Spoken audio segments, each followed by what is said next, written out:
module that's different from the one that you're already working with during that HTTP request. And so it will have view objects that will be in a different state. They'll be in some default state that won't be the same as the one in your UI.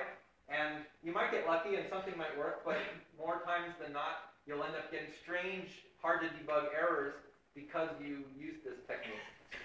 And God help you if you forget to call release out module as part of your incorrect coding, you'll end up slowly leaking resources until your app just runs out of memory. So don't do this.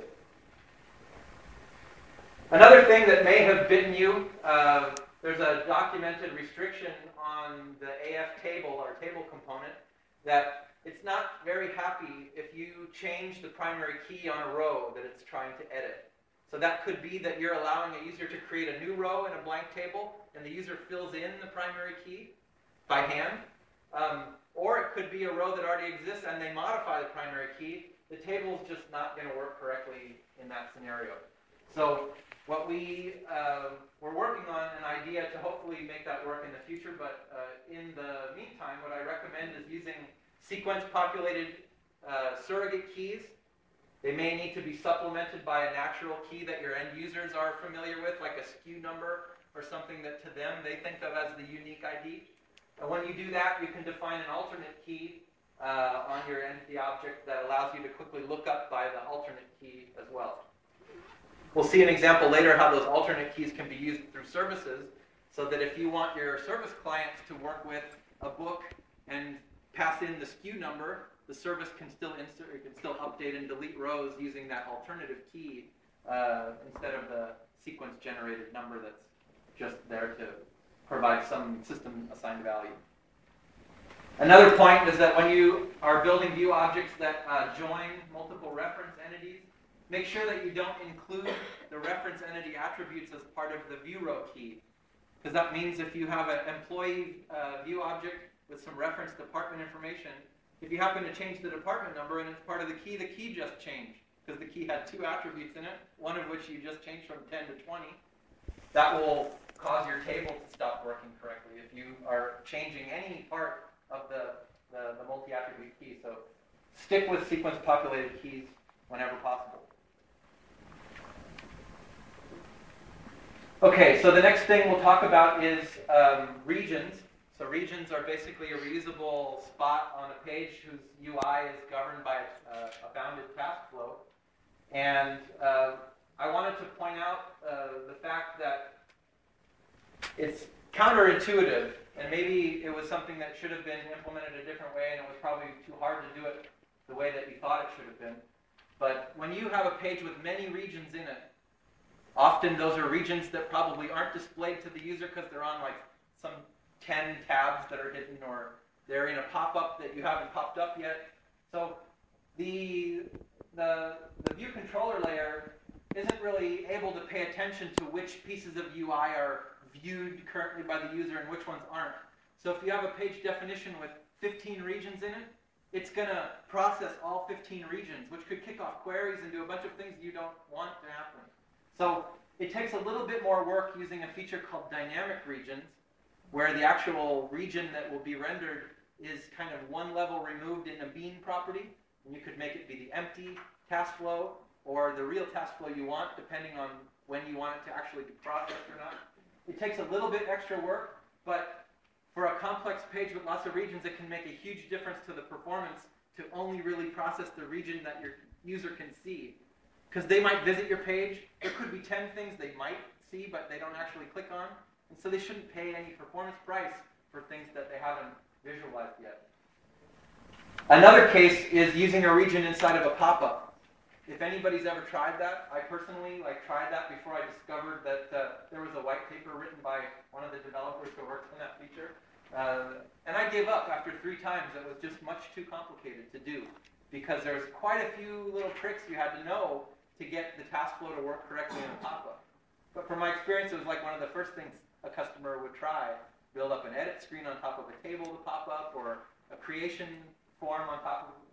So we are working on making that simpler, so you literally can just drop the task flow in the pop-up and it will work. But I highly recommend a white paper from David Jamona that's on the best practices area of our OTN website that goes step by step through all the painstaking things you need to know today to do that. And if you follow what he says, it works great. So I can report back on that. That it takes a little bit of extra sweat, and that in the future won't be required, but it does work. But another thing you might not be aware of is that tables support a mode called click to edit, where it looks like a read-only table, but if the user clicks into a row, or maybe it's double-click, I forget, the row that's the current row turns into editable fields of whatever the appropriate kind of field it is, or if they're LOVs, these would be drop-down LOVs. And so by doing that, it's a lot more efficient because the browser is only creating user controls for that one row at a time. It doesn't need to manage a matrix of row by columns of all these controls. And so if it's a user interface that can serve your users, it's a more efficient way of building an editable table, and it makes the amount of information that needs to be sent to the browser a lot less. And the way that you set that up, there's a property of the table called editing mode, and you just set it to the option click to edit.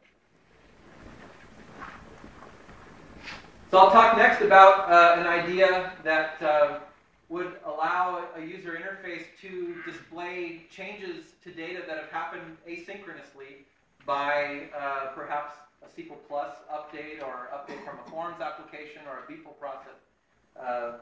The holy grail of being able to provide this always updated web screen is something that we haven't been able to completely crack yet together with the ADF business components. That's something called our active data service. But this is kind of a almost as good approach to delivering the same functionality. So you might be familiar with a feature of view objects called auto refresh. It's a feature you can turn on when a view object is in a shared application module. And what turning that feature on does is it subscribes to some events that the database knows how to send out. And so the database will say, like, the depth table was updated and this row changed, and our view object can listen to those events and know when its data is stale and need to be requeried. And so typically, we've always supported the auto refresh in a shared app module, and the shared app modules can typically only be used by a list of values. But I'm going to show you a way that would allow you to do normal data binding against that shared app module, and then I'll show a quick demo of how that feature would look to the end user. So in your databindings.cpx file, there's a category in the structure window where you can see your data control usages. So every data control you're using in your app would show up there. One of its properties is the configuration that data control will be using. So you can just set that to the name that's called your app module shared at the end. And that's the shared configuration. There'll be just one instance that all sessions are looking at. So it's really good mostly for read-only type of information. In the demo that I'll show next, I'm using an AF poll to periodically, not like every millisecond, but maybe every 10 seconds or 20 seconds, go to the server and see if any data has changed. And if it has, then refresh the table so that you can see data that's changed. And my example implements an optimization so that we don't repaint the page unless the query actually has been notified to be changed. So let me show a quick example of the shared AM. If we look in here in the close that. Data binding CPX, you'll see the data control usages, my app module, and in the property inspector, you'll see that it has its configuration set to the shared configuration. And actually our doc tells you not to do this, but I'm working on getting that doc changed. I think they've already fixed that in the next release. So if we run this departments page,